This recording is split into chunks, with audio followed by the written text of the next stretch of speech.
ഞാനിന്ന് മീൻ തേങ്ങ അരച്ചിട്ടാണ് വെക്കുന്നത്. ഇപ്പോൾ തക്കാളി എല്ലാം വഴറ്റി വരുമ്പോഴത്തേക്ക് വേഗം തേങ്ങ അരപ്പ് തയ്യാറാക്കാം. തേങ്ങ ചിരകിയിട്ടുണ്ട്, കുറച്ച് ഉള്ളി, മഞ്ഞൾപ്പൊടി, മുളക് പൊടി.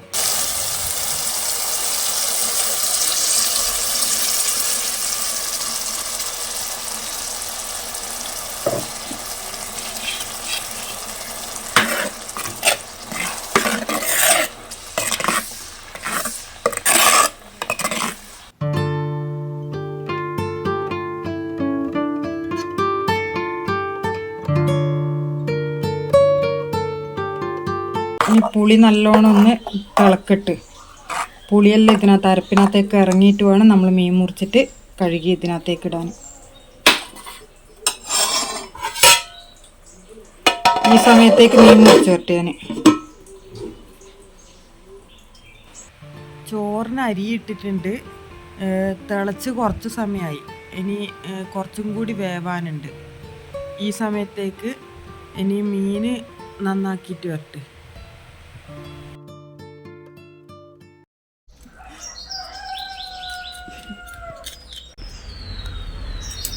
ഞാനിന്ന് കുറച്ച് മത്തിയും പിന്നെ ഇതിൻ്റെ പേരിന് മാന്തയും വന്ന് മേടിച്ചത്. അപ്പം മാന്ത പൊരിക്കാനും എടുക്കും, മത്തി ചാറാക്കാനും.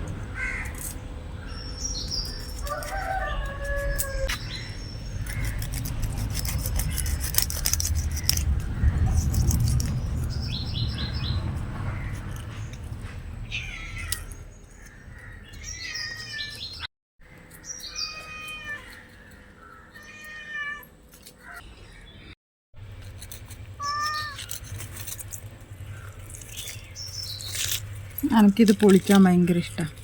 നോക്കിയിട്ട് ഇങ്ങനെ പൊളിഞ്ഞു വരിക കേട്ടാ. ഇനി ഇതിൻ്റെ പുറകുവശം കൂടി പൊളിക്കണം.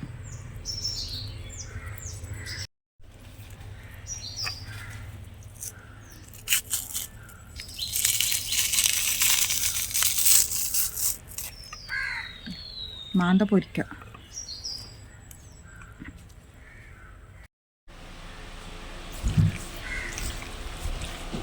മുളക് പൊടി, മഞ്ഞൾപ്പൊടി, ഉപ്പും കൂടി മീൻ പൊരിക്കാൻ വേണ്ടിയിട്ട് നല്ലോണം പെരക്കട്ട്.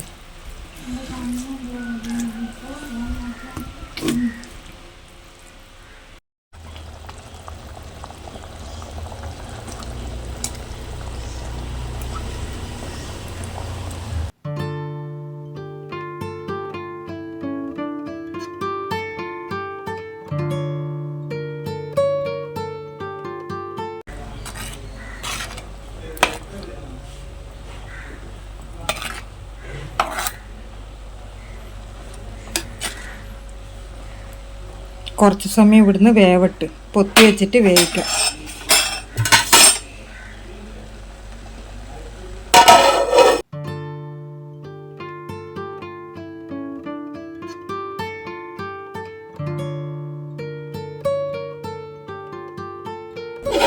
ഇത് ഇവിടുന്ന് വേവുന്നുണ്ട്.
മീൻകറി ആയിട്ടുണ്ട്. ഇനി തീ ഓഫാക്കി കൊടുക്കും.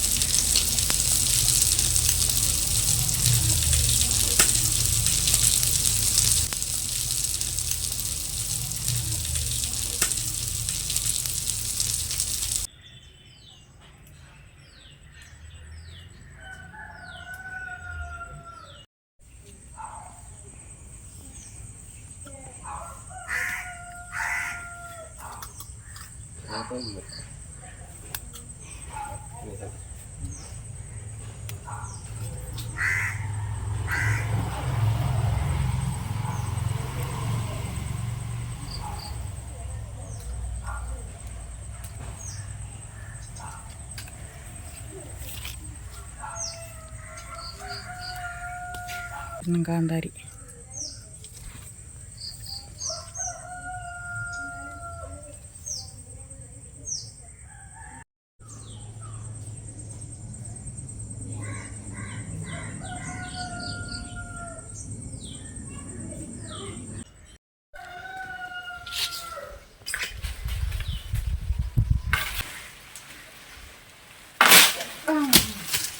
പെട്ടെന്ന് കിട്ടിയല്ലോ. ഞാൻ ഇത് കൊക്ക എന്തെങ്കിലും കഴിച്ചു. ഇത്ര മതി ഒരു തോരമ്പൊക്കെ. ഇപ്പോൾ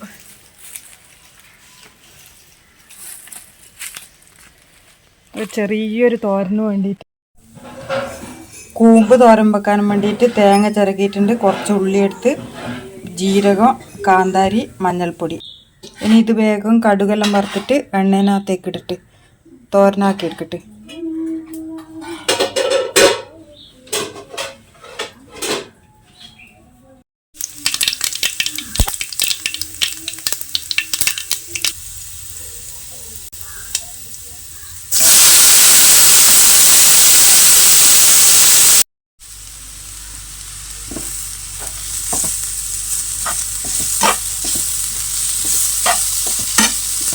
ചെറിയൊരു കൂമ്പ് തോരനും കൂടി ആക്കി.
പാത്രങ്ങളെല്ലാം നമ്മൾ ഉപയോഗിച്ച് കഴിഞ്ഞാൽ അന്നേരം കഴുകിയിട്ടാൽ നമുക്ക് പിന്നത്തേക്ക്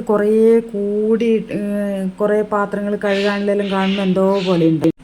അതുകൊണ്ട് അന്നേരം തന്നെ പാത്രമെല്ലാം കഴുകിയിട്ട് നമുക്ക് പണി കുറഞ്ഞു കിട്ടും.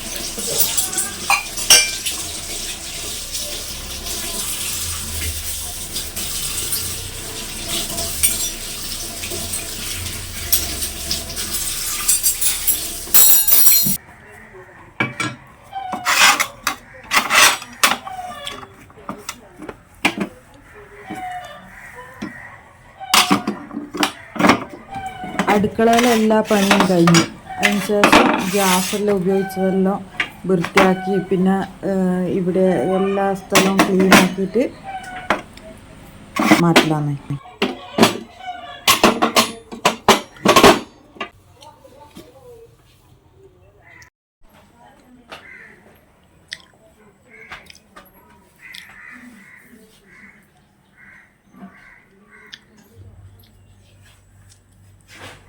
ഇതുപോലെ നമ്മൾ ഉപയോഗിക്കുന്ന പാത്രമെല്ലാം അന്നേരം കഴുകി വെച്ചാൽ പിന്നെ കറിയെല്ലാം ആയിക്കഴിഞ്ഞാൽ അങ്ങനെ പണി ഉണ്ടാവില്ല നമുക്ക്.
അടുത്ത വീഡിയോയിൽ കാണുന്നത് വരെ ബായ്.